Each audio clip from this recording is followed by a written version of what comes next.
year was 2005. I was 17, working weekends at a traveling carnival that rolled through small towns across the Midwest. The company was called Galaxy Shows. They weren't a big name, but they moved quick, setting up in dusty fairgrounds and disappearing just as fast. I didn't care about the sketchy operation. I needed money, and the boss paid cash under the table. My job was basic: load people onto rides, clean up trash, help take things down when the week was over. Simple. The crew, though, that was something else. Most of the workers were drifters, ex-cons, ex-somethings, guys with missing teeth, weird tattoos, and eyes that didn't blink enough. I kept my head down and didn't ask questions.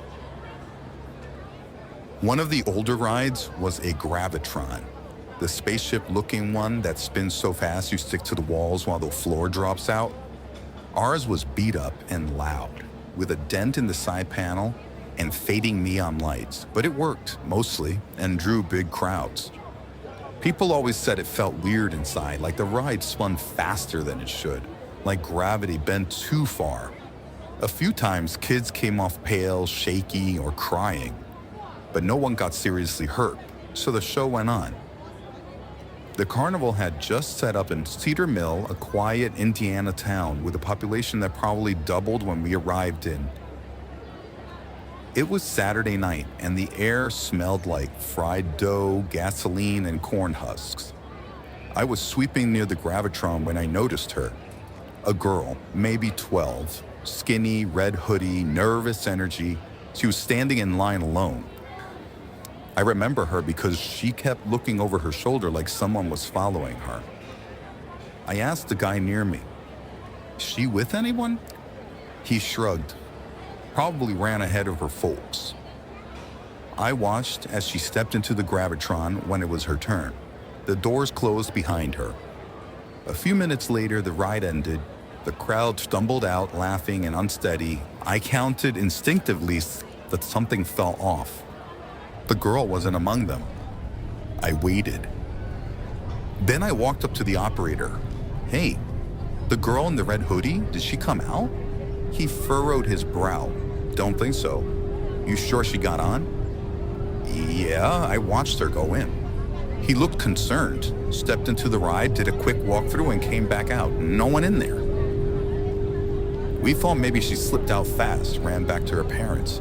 But then a mother approached, security frantic. Her daughter, Natalie, was missing. She matched the girl I saw. She turned her back for 2 minutes near the funnel cake stand, and when she turned back, Natalie was gone. Security called it in. They shut down the carnival an hour later. Police dogs were brought in. Every ride inspected, every trailer searched, nothing.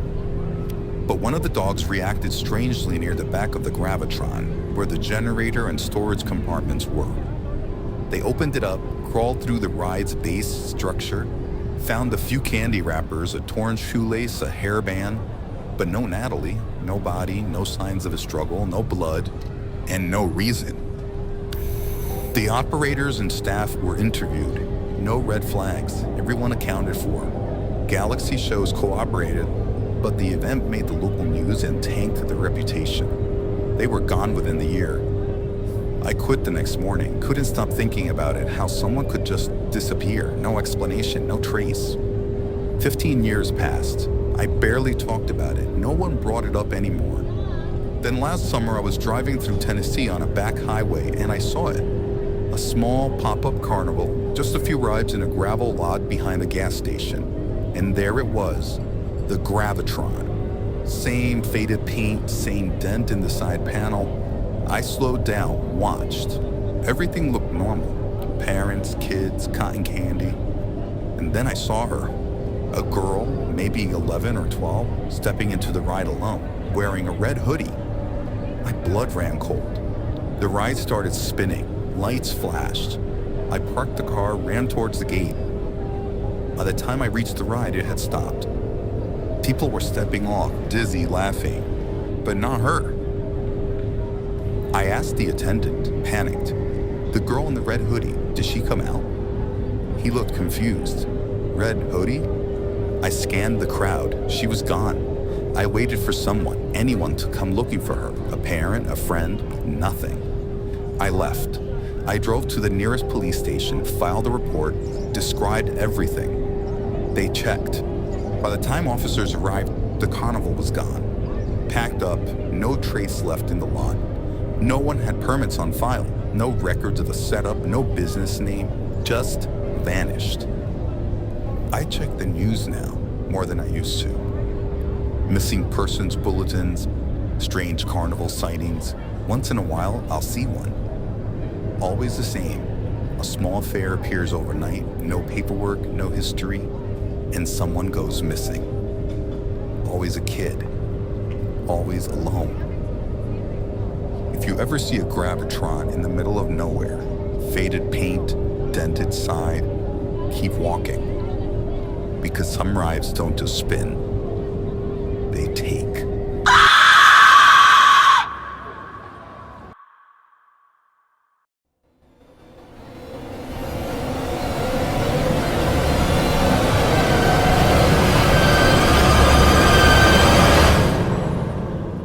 I was 15 when I got my first job working at the state fair. It was summer in rural Indiana, the kind of place where the fair was the biggest event of the year. I worked the night shift, manning a snack stand and later helping with cleanup. The money wasn't much, but to a kid, cash in hand and free rides on your break was more than enough.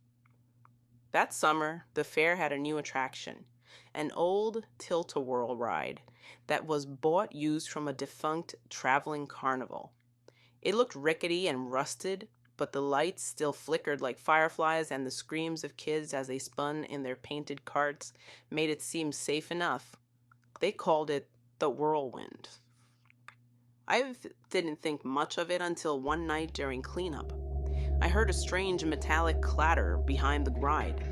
It was nearly 1 a.m., long after the crowds had cleared and the crew had left. I walked toward the sound, figuring a raccoon had knocked something over. But as I got closer, I heard crying, high-pitched, childlike, echoing faintly from beneath the ride. I froze. No kid should have been out there that late. "Hello?" I called, edging toward the platform. The crying stopped. Just stopped. I got spooked and left. I told myself it was the wind or maybe just my imagination. But the next morning I mentioned it to Rick, the guy in charge of the ride maintenance. He was an old-school Vietnam vet who never smiled. He didn't laugh, didn't even raise an eyebrow. Instead, he said, "You're not the first to hear it." "What do you mean?" He lit a cigarette and motioned for me to sit. That's when he told me about Eli Garrison. Eli was a 7-year-old boy who went missing at the fair 3 summers ago. Last seen near the tilt-a-whirl, waiting in line. His mom turned around to check her phone for a second, and when she looked back, he was gone. No one saw him leave. No security footage, just gone. The ride had been searched top to bottom.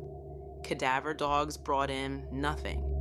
Local papers ran the story for weeks, but by the time the fair packed up, it was just another cold case. I couldn't stop thinking about that crying. 2 nights later, I decided to go back. I don't know what I expected to find. Maybe I wanted to prove to myself that it had just been a weird noise.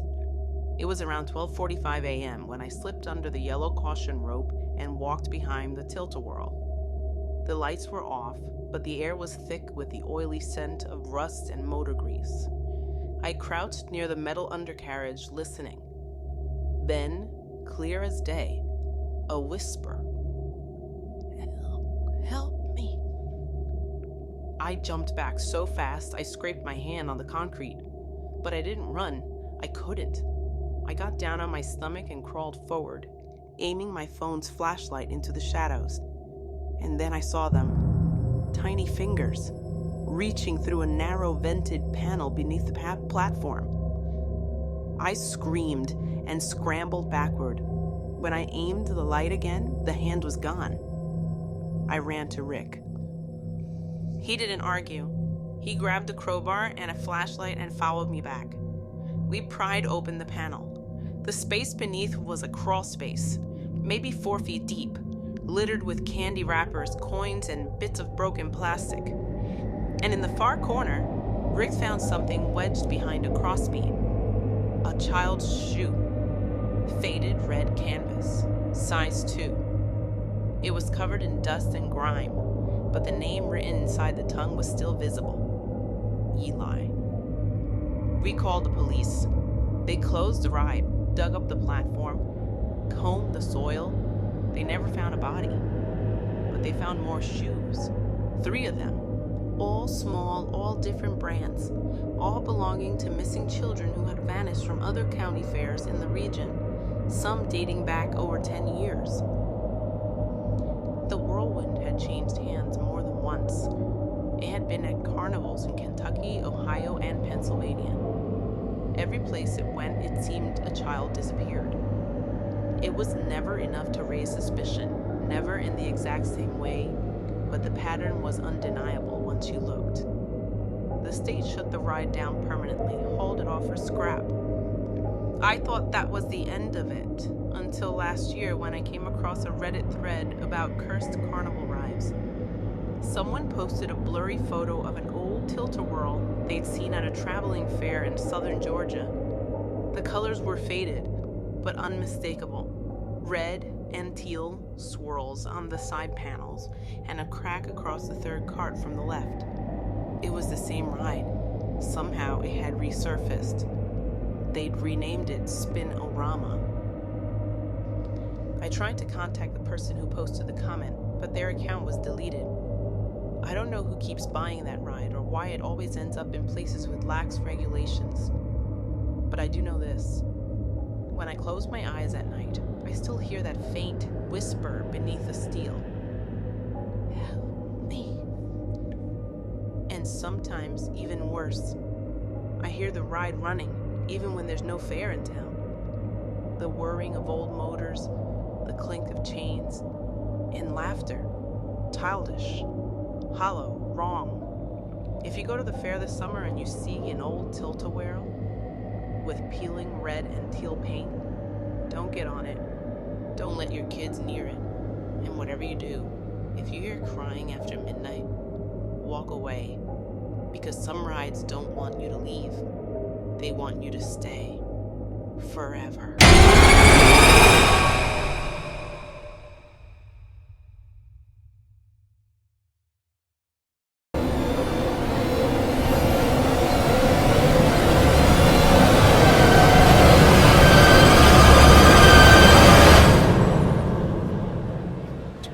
I never wanted to go back to the Westbridge State Fair. I hadn't stepped foot on those fairgrounds since I was 13. Not since the summer of 1998.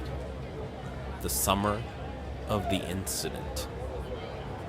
People around town still whisper about it.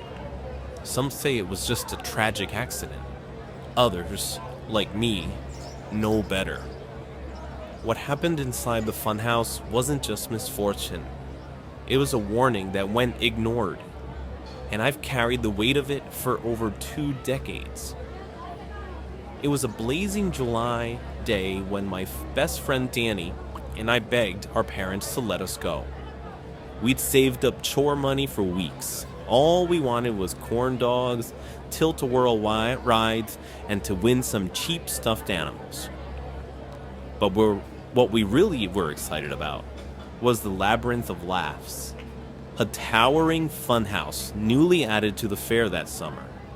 It stood at the fair end of the grounds like a castle made of rusted iron, chipped mirrors, and blinking lights. Painted clowns and grinning goblins lined the outside, and the sign above the entrance flashed, "Guaranteed to lose your mind." The place had a reputation. Kids at school said it was way scarier than it looked. People got lost inside. Some came out with bloody noses. Others said the air felt wrong. But that only made it more irresistible. We got in line around 7 p.m., just as the sun dipped low and the heat began to fade. As we waited, a girl behind us, maybe 10 years old, started crying and refused to go in. Her dad, red-faced and embarrassed, pulled her from the line. I remember her shriek echoing faintly from across the gravel lot. It should have been a red flag. When it was our turn, a carny with yellow teeth and a greasy vest took our tickets without saying a word.